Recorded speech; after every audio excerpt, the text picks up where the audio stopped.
నేను మళ్ళీ చెప్తున్నా, ఒక హిందూ బిడ్డగా, హిందూ సమాజంలో ఒక సభ్యుడిగా నేను మళ్ళీ చెప్తున్నా, ఈరోజు ఆంజనేయ స్వామి సాక్షిగా కొండగట్టులో బండి సంజయ్ గారు తడి బట్టలతోని వచ్చి ఈరోజు దేవుడి ముందర ముక్కు నేలకు రాకి చెప్పాలి, మీరు ఆ మైనర్ బాలిక తల్లిదండ్రులను బెదిరించలేదా?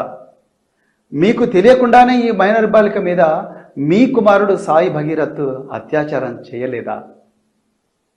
ఒకసారి మీరు దేవుడి సాక్షిగా ఈరోజు చెప్పాలి అని చెప్పి మనం అడగాలి.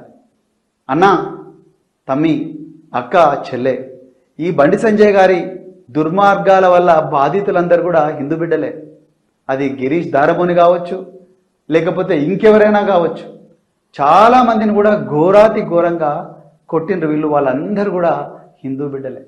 చివరికి మొన్న పాడి కౌశిక్ రెడ్డి మీద కూడా చంపాలని దాడి చేసిండ్రు, ఆయన కూడా ఒక హిందూ బిడ్డనే.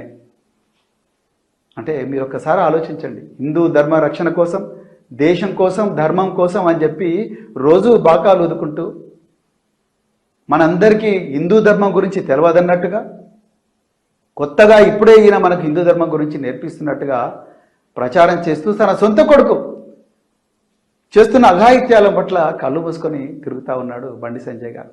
ఇవాళ మనం అడగాలి, అందరం కూడా హిందువులుగా బండి సంజయ్ గారిని అడగాలి, అయ్యా అన్నా, మన సాయి భగీరథ్ ఎందుకన్నా ఈరోజు హనుమాన్ మాల వేస్తలేడు?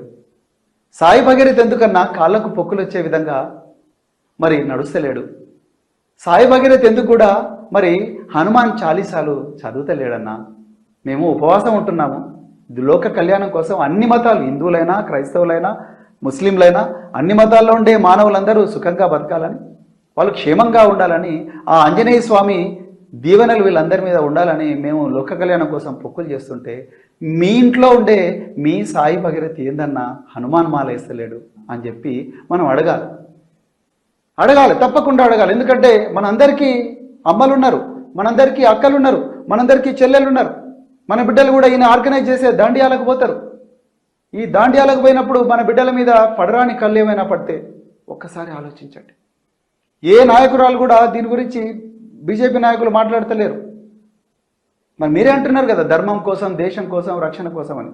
ఆర్ఎస్ఎస్ వాళ్ళు ఎక్కడ పోయినారు? నిన్న బండి సంజయ్ గారు ఏమన్నారు? నేను ఆర్ఎస్ఎస్ కార్యకర్తను, క్రమశిక్షణ, మీకు చెడ్డ పేరు తీసుకొచ్చి ఏ పని నేను చేయను అంటున్నాడు. మరి మీ పుత్రరత్నాన్ని తీసుకొచ్చి పోలీస్ స్టేషన్ ముందర పెట్టండి బండి సంజయ్ గారు. హోంశాఖ మంత్రి కొడుకే పరారీలో ఉంటే మా ధనమాన ప్రాణాలకు రక్షణ ఎక్కడున్నది?